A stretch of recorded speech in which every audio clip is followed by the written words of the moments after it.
Oh, we're on. I don't know if you guys can see me or not, but we are live right now. I'm going to assume I'm on camera A. It looks like it might be out, but we'll get it back on in a second. Just switch to B. That's how it goes sometimes in this kind of thing. How's everybody doing? I'm glad you guys are watching. I don't know. I've got a guest today. I'm going to go ahead and introduce Mr. Rush back in the back running Master Control. We're kind of doing things different back here. He's saying, what's up? I don't know if you can hear him. I've got a guest today. We're going to just jump straight into things because, one, we're running late, and two, we just really don't know if the shit is going to work right. So I've got a guest with me today, Mr. Jeff. I've got a screen over here off on the side. I don't know. You guys can't see it. I can see it. I'll talk to Jeff. You should be able to see him behind me, though. This is Jeff Elbert. He is with the Great 580 and many other awesome things that he's got going on. I brought him on today because I wanted to talk with him about a bunch of things because, you know, he's very community-oriented, and right now with everything going on, community is where things are at and people working together. Mr. Jeff, thank you for joining me today. I appreciate you, John. No doubt. Appreciate it. Give me one sec. Hey, Mr. Rush, if you'll open up that window as big as it'll go on the other screen. Technical difficulties. Don't worry about it. Anyway, how are you doing today, man? We're just going to roll with the punches, man. We're just going to go with it. I'm doing good, man. We just ended pretty much our most of our duties as a teacher. I cleaned out my classroom yesterday and had to turn over the keys and do my inventory. So we're trying to get through the rest of the school year. Instruction is done. Now it's just about kind of wrapping things up and then staying busy with the church and other things. What's going on with you? Oh, man, you know me. I'm just staying alive, trying to make things move forward, man. Doesn't matter what gets in my way. I got to get over it. You know what I mean? Already. Yeah. That's all we can do anyway, right? Just keep on pushing. Keep on trucking. Sure. How's everything with the family, man? Everything's going good? Man, the daughter is she's working through the potty training. You know what I'm saying? I don't miss that. Took our first trip on a bike that's not a tricycle. Got the training wheels working. So she's growing up. Wife is good. Everybody's straight, man. Just staying at it, man. Kind of like you. We just be grinding, man. Just keep on pushing. Busy. Keep on making it go. So that brings me to what I want to talk with you about. You have the Great 580, and, you know, before this whole COVID thing blew up out of nowhere, you guys were doing a whole lot of stuff in the community and, you know, and really being active and trying to make changes and change the outlook on our city. How has this whole COVID thing, how's it like affected any of that? How are you guys doing now? What are you guys doing? Well, I mean, we were getting ready to do our second annual art expo. We were starting to get some kids signed up, and that was scheduled for April 4th. And we pushed it back to mid-June. And then I had to make the tough call of going ahead and just canceling the art expo altogether. And that's a prime event just because it's something different that, you know, there's not a whole lot of art shows for the youth that come with prizes. You know what I mean? And so that was a good look. We had a great turnout last year, so it's kind of sad that we didn't get to do it this year. We're scheduled to do, you know, we have the backpack giveaway and teacher giveaway coming up in August. We're still going to do that. We've got jUSt Hoop, the third annual basketball tournament, jUSt Hoop 3.0. Will be in September. We're planning on having some other things in October and November, but we had to push some things back a little bit. Obviously, you can't have when you had coronavirus came in, we had to close down some stuff. Our community efforts kind of took a stall because, I mean, we're event oriented, and we've also got some programs that we're starting to put together. Like, we're trying to put together a gang alleviation program. We're trying to link up with some other organizations to do some after school stuff. But right when we started getting the mix of all this, man, coronavirus came out of nowhere, you know? So it kind of just halted a lot of our business going forward. Now, I will say this, though, now that school is going to be out, because two of our board members are both teachers. And so, you know, a lot of the footwork that gets done was in the school system and, you know, politicking and networking. But now that we don't have to totally concentrate on school and this distant learning initiative, now I'm about to go hard all summer. You know what I mean? May, June, and July is about to be dedicated to the Great 580 and my church.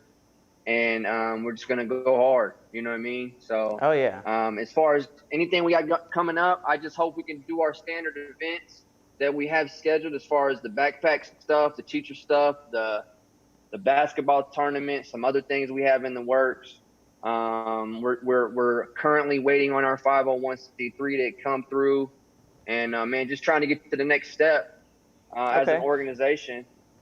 Right now we're just staying active on Facebook. We're doing the Chop It Up once a month. So That's we've what I got was going another to one ask you coming up in the next. next. Yeah, Oh I was yeah, going to next ask you couple next weeks. the just chop it up. I hadn't seen it in a little bit. I was wondering if you guys are still doing it and when it is. Maybe you can drop a link or something when we're all done in the video, Sure. and that way people can get to it and make sure that they're watching that also. Sure. As far as like your this is what show and all that happened, John. goes. Go ahead. Sorry, what was that? Yeah. I was just gonna say this kind of what happened. We were doing it like every week, and that got to be a little bit too much. So then we started doing it twice a month, and then man, we took a big break for about 5 or 6 months, just because my co-host Ashley and we were just really busy, man, trying to get things off the ground. And then when we had the Q&A with the mayor, that kind of got us back in. So then we just agreed to do it once a month. So we do it about the third or fourth Sunday of every month now. So be looking. We probably aren't going to do it the third Sunday of May, because it's Memorial Day, or whatever the day is. I think it's Memorial Day. So we're probably going to go live Sunday, May. I think that's 30 or 31 probably. So be on the lookout for Chop It Up. We need to get you on there, John. Hey, I'm ready when you are, man. Have me on there. I'm cool with that. I'm always good with doing a guest spot, man. I don't get to do those very often. So I had to make my own show. That's what's up. That's what's up. So with with the show, with everything being how it is, how are you guys, like as a group, as a collective, figuring out how to move forward? Because say this thing lasts, this whole COVID thing lasts for a while. How do you guys plan to, get back out there and start doing things? Because I know it's like you said, it's community oriented, and everything with community is kind of on a pause right now, as far as like people being close. What are some of the things you guys are trying to do, like strategically, to say, well, this may have hindered this, but we can overcome it this way? Like, are you guys coming together that way and, trying to look towards that future, even if this lasts a while? Yeah, I mean, one thing you got to know about the Great 580 Association, that's the technical name of our group, The one thing you got to know about us is, man, we family, man. Like we all have board positions and titles, but man, it was prayerfully put together, and we all family. And so, our board meetings are pretty much just, at my house. We be at the crib playing cards after a meeting is over, And I'm only saying that to say that we stick together anyways. Even when it ain't about business, we're always in a group chat, sticking together and all that. To be honest with you, I need to schedule another meeting. It looks to me like, especially if things keep going the way that they're going, we're probably going to have to adjust fire a little bit, man. We're probably going to have to be a little more innovative, so that we can keep the movement going. The movement is alive. You know what I'm saying? I mean, we've got people of all shapes, sizes, and ethnicities on our board, and we've got a lot of support from the community. People like you showing up at events and doing things and calling us on the shows like this. We appreciate that. To answer your question, man, we're just gonna have to probably switch some things up. We had an annual meeting in January and had a whole calendar laid out, had initiatives we were gonna start, and I was about to tackle this whole not anti-gang, but gang alleviation thing. And we can still do that, but now it's probably going to have to look a whole lot different than what we imagined in January. You know what I mean? So I imagine we'll probably be meeting later on this month sometime, and we're going to hash all that out and try to adjust our calendar for the rest of 2020 to see if we can't table some things or reinvent some things or whatever we got to do, man. But we ain't stopping for nobody. We're going to figure it out. Oh yeah, man. That's the only way to do it. This can't stop everybody, man. I mean, that's how I look at it. In the very beginning of this whole COVID thing, man, it seemed like I mean, I know myself, man. You probably saw me on Facebook. I was kind of wigging out, but at the same time, I was wigging out more because I really want people to be safe and be smart and make intelligent decisions when it comes to their safety.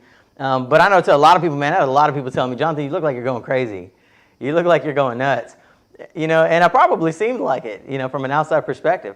But in the beginning, it seemed like this thing hit so hard mentally for everyone. And even still right now, a lot of people are, which is one of the things I'm going to talk about later too, is people right now are still mentally stressed and taxed. You know what I mean? I'm getting a time signal there. We're going to take a break here in just a minute. But we still got a couple minutes. Got about 5 minutes to our break. But anyway, though, people were getting like seriously mentally taxed from it to the point where I think a lot of people kind of felt like that there was never going to be an end to this thing, and that it just is what it is, and like basically the end of the world, even though like every day we wake up again. At first for me it was kind of heavy. How did it impact you? Like when you first found out that it was here and it was spreading the way it was, like how did that, just you personally, how did that impact you? How did you feel about it? Man, to be honest, Jonathan, man, I'm having a range of emotions still, At first it was like, I ain't gonna lie, it was like, oh, it'd be all right, And then I realized it got real when they extended spring break. And I said, all right, well, we're just gonna have a long spring break. And then when they came back and said that we were suspending school indefinitely and going to a distant learning plan, I mean, ultimately I was anxious. I was ready though, because I'm kind of privy to the technology. You know what I mean? I'm already doing some stuff as far as I was already doing the Zoom. You know what I'm saying? I was already doing the Google Hangouts and the other things that come with all this. So I mean, I wasn't totally intimidated because I can utilize these systems that we were being asked to use. For me, I was more, because I'm the ministry leader at Cameron Baptist Church. I lead the Celebrate Recovery ministry there. And, we are a Christian 12-step program, like a Christian AA. And, we meet every week, and not being able to see people and kind of worrying about people relapsing and stuff like that, that weighs on me more than anything. You know what I'm saying? And we just got to keep praying for them. In fact, my meeting, when I get off the phone with you, I'm going to be zooming in with my Celebrate Recovery people and just trying to keep each other connected. But there's nothing like being able to see each other and love on each other and hug each other, and even shaking people's hand. I can't even tell you the last time I shook somebody's hand. Yeah, it's that's been a little crazy. bit. I will say this though, to kind of to add to what you were already saying, Jonathan. It's like, even if this, let's just say hypothetically, this lasts, I don't know, a long time, some years, right? What we're gonna do? We just gonna sit on our thumbs, man? We just gonna hang out? Like, what we gonna do? We've got to figure out how to maneuver. If things change, we just gotta adapt, man. And that's one thing about the human race. That's why the human race has survived for so long and continue to multiply instead of going extinct. You know what I'm saying? Because we've always advanced in technology. We've always adapted to our surroundings. Yeah. We've always done what we needed to do to make sure that we win. And so even though I've had a range of emotions, mostly, I'm positive, man. I'm not going to sit here and act like I don't have a bad day during all this, but I am positive in my thinking that regardless of what happens, I'm going to trust God. And we're just gonna keep on going. I mean, like that seems to be the theme of this conversation, man. We're just gonna keep on going. Keep on going. We're just gonna keep on going. That's real. And you know what? It's gonna take people like us that have that positive thinking, that positive looking mentality, that forward thinking idea that will really keep people uplifted and keep it from getting worse. Because honestly, I think it's far from over. To be real, I feel like we've yet to even see a spike here, and it's a matter of time if people continue to do things like normal, which hopefully we'll kind of stay on the same trend we've been on, because like here in Oklahoma, Lawton in particular, our numbers are particularly low, for like people who've been sick, people who've died and all that. We haven't really been hit too hard, and I'm hoping that it will just stay that way, and it takes people like us, and really and I say us not just in terms of people who think positively, but our age group. We're kind of in the middle of everything. So, the youth who don't understand, we really got to explain to them the magnitude of what's going on. And then those who are older than us, who don't necessarily believe that it could be real, perhaps, we need to explain to them the reality of it, because it is what it is, and we can't deny it, and the statistics validate its existence. You know what I mean? That's perfectly put, man. I totally agree with that. We're kind of the wedge between two generations right now. That's our generation's responsibility. So yeah, I'm totally with you, bro, on that. Totally agree. Well, I don't really have much else to bother you about right now, man. I appreciate you for joining me today and answering, the questions, letting us know how the Great 580 is doing and what you guys are, the direction you're going, and that we can still keep relying on you guys for that positive energy. Hey, man, appreciate you. You ain't bothering me, man. We always ready to get out front and lead the way, man. It's all good. That's what's up. Well, we're going to go ahead and take a quick break real fast. Thank you guys for watching. Don't go anywhere. We'll be back in about a minute or so, maybe a couple. So don't go anywhere. We'll be right back.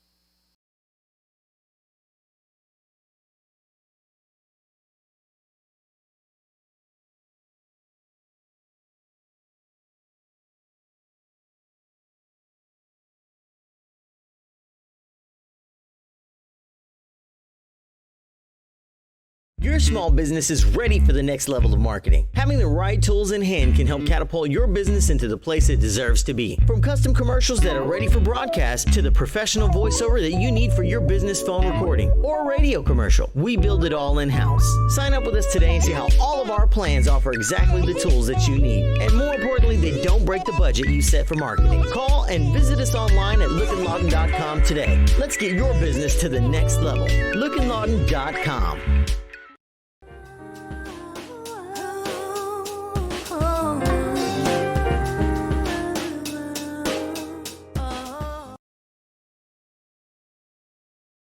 We're back. Can you see me?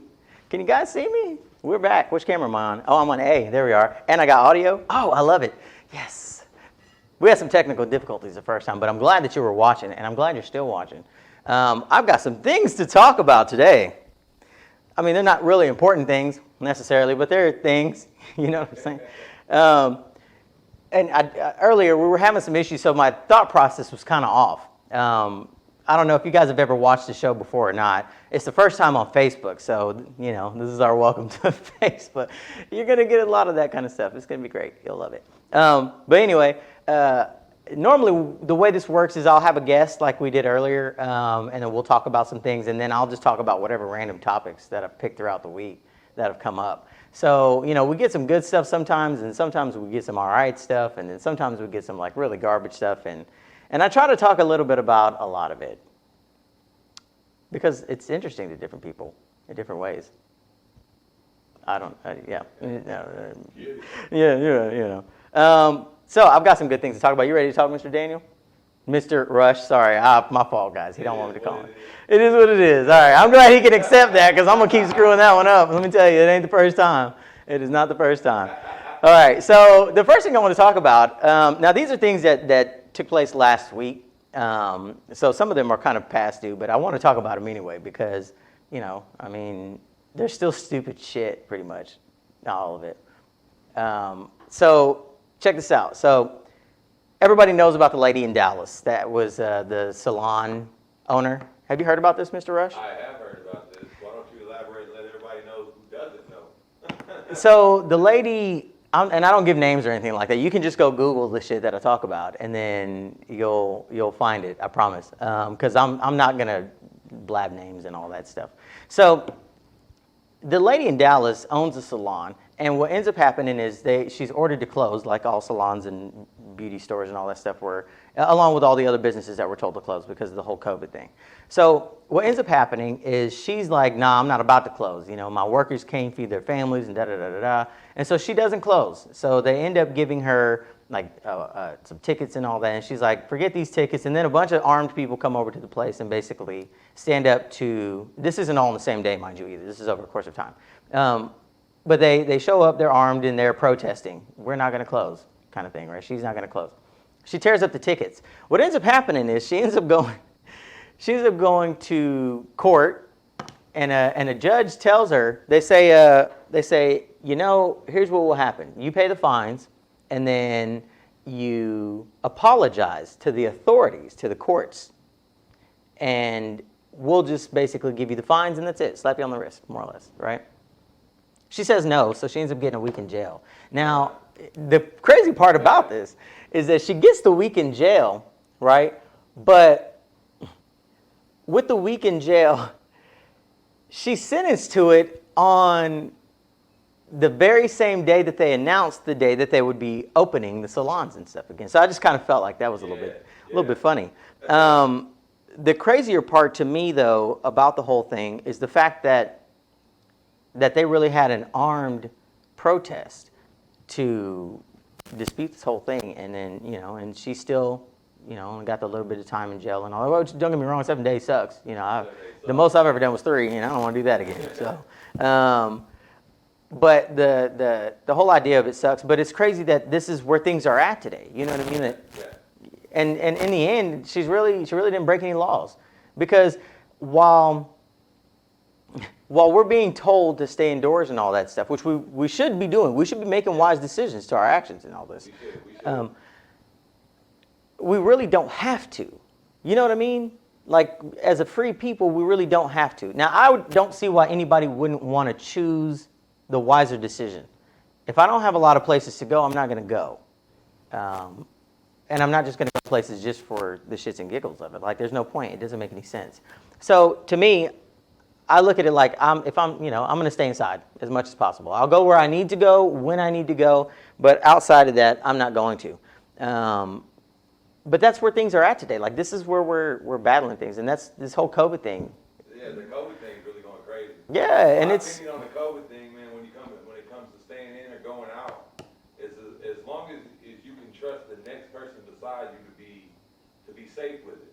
You know what I mean? If they can't be safe, it takes the honesty and the openness. It takes a lot of honesty, because you ask, like you've asked me before, where you been? Mm-hmm. A lot of people be like, I ain't been nowhere. Oh yeah. But in all reality, they've been to the store, they've been everywhere. Here and there, everywhere. And that's really where the biggest problem is at. Is that most people aren't open enough, and I think that comes from how we've kind of been programmed ourselves to be.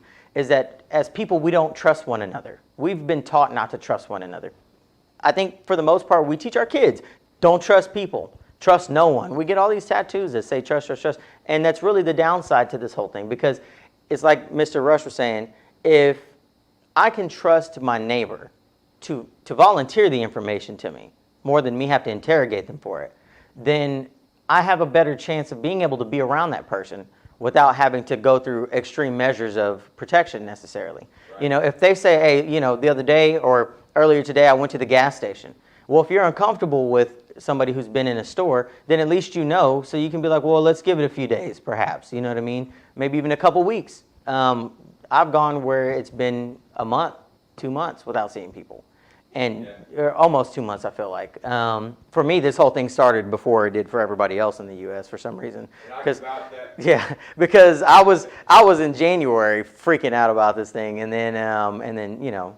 But anyway, so this whole COVID thing, it's a big trip, and it's really crazy where it's got everybody at. My suggestion to this is just make decisions based on your safety, your well-being, your families before anything. Now I'm going to move on because you know the time flies whenever we're yapping. I'm good for that. I'll talk an hour easy, and it would be like nothing. So if you've never watched the show, you're going to get a whole hour's worth of me yapping my trap to you, I promise. Yep, I'm good for that. Okay, so the next thing I got, Ahmaud Arbery. Everybody knows what's going on with Ahmaud Arbery. You know what's going on with him? I have no clue. Really? With who? Say it again? Ahmaud Arbery, or Arbery. He's, man, I wish I had video and I was going to put it, but then I thought about it and I was like, you know, I don't really want to keep showing that over. You know, it's the death of somebody who wants to watch that. So Ahmaud Arbery he was killed by 2 white men, a dad and a son, and one was a former officer of the town that they live in. I can't remember where it's at, somewhere in Georgia. What happened, from what we can tell from the video, is that he was chased down a street to where when he came around this bend, this father and son duo were in a truck parked in the middle of the road, and they basically corralled him, is what it seemed like in this video, because there's a truck following him who's recording. When he gets around there, he tries to go around this side of the truck, and then they engage him. And when they engage him, he tries to defend himself because the son has a shotgun, and the father's standing in the back of a pickup, and he's got a pistol in his hand as well. So what ends up happening is they engage him, and when they engage him, the two get to scuffling. The dad stays on the back of the pickup, but they end up shooting him 3 times and killing him. And this is all captured on camera. And now here's what I think. I think that the guy, I feel pretty damn certain about it. The guy that recorded it was a part of the whole thing, if you ask me, because he was not shocked or surprised. He had no kind of, oh shit, or nothing like that. So he was just there to be the video. Oh yeah, yeah. And supposedly he released the video because he thought it was going to be beneficial to his friends, his cohorts, in terms of their story. Because they tried to make up a whole story, bro. They didn't even get arrested for 2 months. 2 months. No, not an arrest was made, and everybody's already aware of this now. So anyway, what I want to get at with it is they're guilty as shit, if you ask me, and there's no question about it. And I'm gonna put my opinion to that, and I'm gonna put my foot all over it and stomp on it and rub it in the mud and all that. They killed that man. There's no doubt about it. You cannot deny. I don't care what argument it is, because most people's arguments right now is, oh, well, you know, supposedly he got into a confrontation with them before this. Now, here's the thing is that there was video that was released that was of a security camera, which everybody's seen by now, where he had just a few moments prior to this entire incident had walked into this. Now, this house was a residential home under construction. So the door's open, and, you know, there's nobody in the house. I don't think anybody was working. But the guy just walked in, looked around, and then walks out. Nothing else happens. Great. Within a couple of minutes, I guess people saw him at the house, and that's when they chased him. And their supposed argument or story in the beginning was that he had attacked them, so they killed him. And he fit the description, supposedly, of somebody who'd been involved possibly in a string of robberies going on, which turns out that he hadn't been. To the best of what we know. And the evidence doesn't support it. Now, there is some other, I can't remember where I saw this report at. You'll have to look this one up. But I saw where they said that maybe a week or two prior, he had actually gotten into an engagement with them at a different point, possibly. Now, I don't know if that's true or not. I haven't been able to validate that. I've only seen it in one report. But in the end, what ends up happening is it seemed like what they were doing, because they have this whole investigation going on now, where they finally arrested there's 3 DAs. 2 of them recused themselves from the get-go from arresting these guys and pressing charges because they said conflict of interest, because he used to work at one of the departments that one of them works at.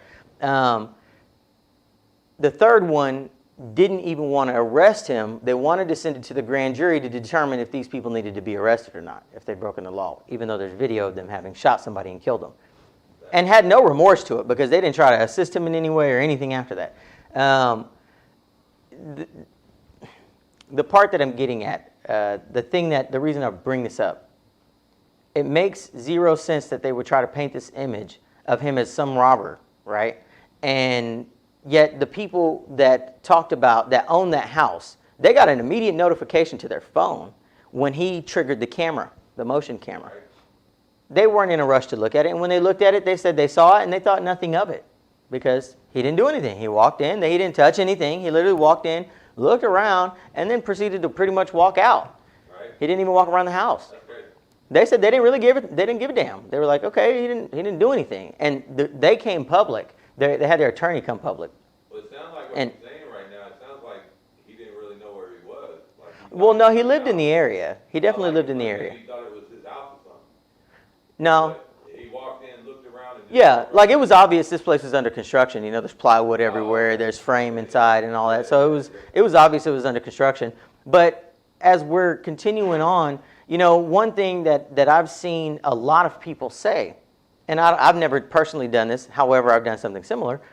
A lot of people say, apparently, when there's houses under construction, it's not abnormal for people to walk in and look around and get ideas for places for their own homes and things like that. It's a house under construction, you know what I mean?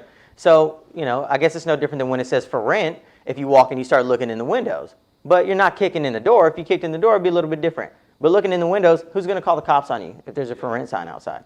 And if mind you, this door was wide open when he walked in it. So it's not like it was closed partially and he went in there. It was wide open. My perspective on this. If you ask me, I'm willing to put money on it that those two guys, this isn't their first go-around with somebody like that. I absolutely feel like this was racially driven. I feel like it was racially motivated. And then my 5-minute cue, you're on that shit. He's got it. Hey.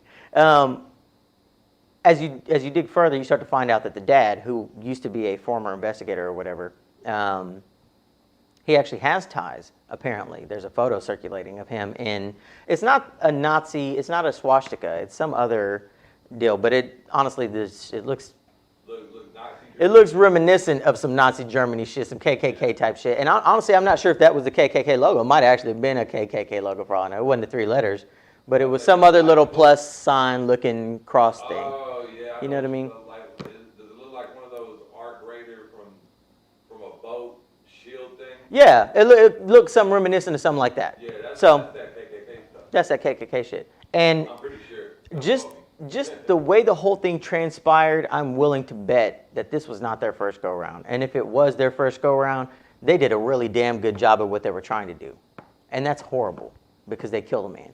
Now, I literally have argued with people, especially on Facebook. You got to love Facebook. I've argued with people who are really trying to defend the actions of these two, saying, well, you can't make them, they try to make them out to be the victims because they try to say he attacked them. Let me ask you, Mr. Daniel, or Mr. Rush, if you, see, I'm going to keep messing that up. If you are coming around a corner and there's a vehicle and 2 people have guns, I'm not supposed to have my phone at work. My boss is going to fire me. He's going to freaking fire me. If you come around the corner, there's 2 people with guns, you try to get around them, and you see they come back around to the front, are you going to keep trying to run off? What are you going to do? Are you going to try to defend yourself? Are you going to try to protect yourself? They've already essentially pointed these weapons at you. It depends. If I have something to point back, I'll point it back. But if I don't have nothing to point it back, I'm looking for shelter. Trying to get away or something? Yeah, I'm trying to find something because, if you freeze, what's it going to do? Yeah, you're stuck. Yeah, it's fight or flight. You're at the mercy of what they're going to do. Yep. If you freeze. It's fight or flight. And that's the thing is that the one of the main arguments I got in with somebody was, or debates or however you want to label it, they were trying to say that he aggressed them. But he literally comes up on the back of this truck, proceeds to go to the opposite direction of the main person that he sees holding a shotgun. Then they come around the other side. And then from there, he aggresses them in the front. It's not like he was trying to come around to them. This looked more like he was trying to get off this way, and then they came around this way, and then that's when, because he was trying to get past them. It looked like he was cornered into doing something. Oh, yeah, they cornered him into doing something. There's no doubt about it. They were not about to just let him go. You know what I'm saying? And I think that they made that pretty clear in their report because they were saying they were trying to commit a citizen's arrest. They were trying to enforce a citizen's arrest, and supposedly. But it got to the point of getting shot 3 times, mind you, twice with the shotgun at least. And if you ask me, I know that I watched that video enough times. I'm pretty sure that he got shot more than that because the dad had a pistol, and the dad shot at least 2 rounds that I could count. That's just how I saw it. From what my understanding is, citizen's arrest, right? You shouldn't actually go in like you are the police. If there's a way that you can stop it without actually causing violence or harm to anyone, including yourself, then you're supposed to not jump in. Right. You're supposed to actually call the authorities. There's limits. Yeah. There's limits to the citizen's arrest. Exactly. That was what I tried to tell this person too. I was like, that doesn't even make sense. Because they were like, oh, well, he's trying to commit a citizen's or enforce a citizen's arrest, and so they didn't act outside the law. And I'm like, nah, I don't think you can just kill people in citizen's arrest. I don't think that's how that works. So this is the last thing I can say about that one, man. There's a thin line between citizen's arrest and vigilante.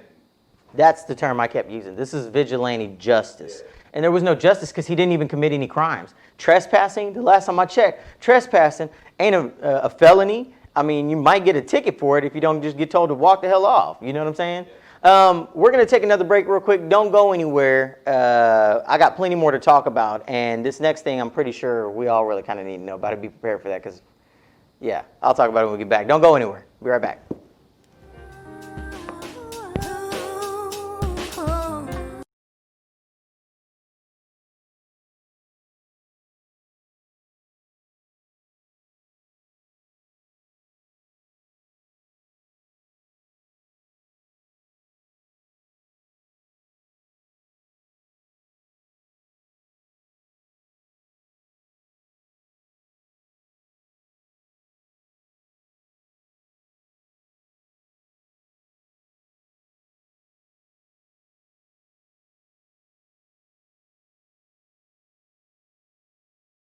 We cover all of the details. Wax, wash, and shine, your vehicle is guaranteed to come out shining. Let us pay attention to the detail. We're here to vacuum wash and deodorize your vehicle on a professional level. Don't leave it to the other guys to miss things. We see them all. Do you have a fleet of vehicles? We're equipped to take on all the vehicles your business has too.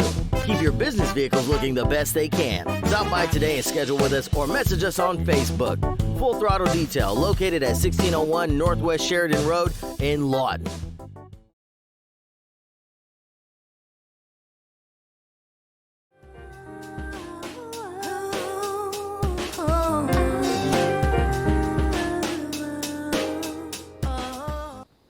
We cover all of the details. Wax, wash, and shine, your vehicle is guaranteed to come out shining. Let us pay attention to the detail. We're here to vacuum wash and deodorize your vehicle on a professional level. Don't leave it to the other guys to miss things. We see them all. Do you have a fleet of vehicles? We're equipped to take on all the vehicles your business has too. Keep your business vehicles looking the best they can. Stop by today and schedule with us or message us on Facebook. Full Throttle Detail, located at 1601 Northwest Sheridan Road in Lawton.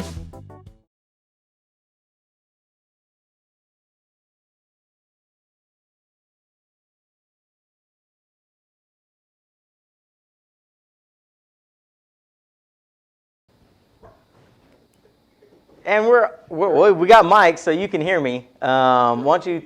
Oh, we're on B. Oh, well, mine's frozen over here, so I can't really tell. We're back. Told you it wouldn't be that long. Still trying to figure some things out. Thank you guys for coming back and watching. So we only got a few minutes left of the show because we're going to end this thing at 7. And yes, I know we started late. I just like to work on a schedule as best as I can. I'm just good for messing things up at the beginning of the schedule. That's how it goes. Okay, so I'm going to jump straight into this because I only got a few minutes. Okay, so check this out. In 50 years, 2070, there are scientists, NBC reported this the other day, there are scientists that are saying that some places by the time 2070 hits, that on Earth they will be entirely uninhabitable because they will be too hot. There'll be temperatures as high as 87 degrees Fahrenheit. Now, the average, for comparison, the average temperature where people live at is 51 degrees Fahrenheit. Now, that doesn't really sound like it's a big deal, but if the average temperature is 87, that means that the day-to-day temperature typically is like 100 and something degrees, like 115, 100. Some places they're expecting it to get as high as 128 degrees, if I'm not mistaken, on a regular basis. Not just like in those particular places of the world right now they have, but they're expecting a pretty good percentage. They're saying as much as 1/3 of the entire globe is going to be uninhabitable. A whole 1/3 of the Earth. Think about that. That's the majority of land if it's in those areas. You know what I mean? People are going to become, and this is what they're saying that they're expecting too, is the biggest result of this is going to be gigantic migrations of people, millions of people trying to move to different places. And they're like, they don't think that any infrastructure is prepared for something like that. Nothing. The crazier part to me about it is that's only in 50 years. I'm like, you know, maybe it wouldn't be like that if we were always locked inside for a while. Because if in a few days we could see a huge difference, you know, on the planet, then surely within, you know, I don't know, a year or something like that. Now, I know it's unrealistic to just be locked in for a year, but we see that our impact on the planet is huge because we can tell the difference in a few days in different places. Anyway, I'm going to move on to the next thing. Iron Mike Tyson getting back in boxing. Yeah, buddy. Yeah, Mr. Rush got his hands up. Yep, he's talking about, yeah. Mike Tyson used to be one of my favorite boxers of all time, And Honestly, I think it was just because he was a beast, man. He would just be beasting on him like it was nothing. Yeah, because he's going to eat your children.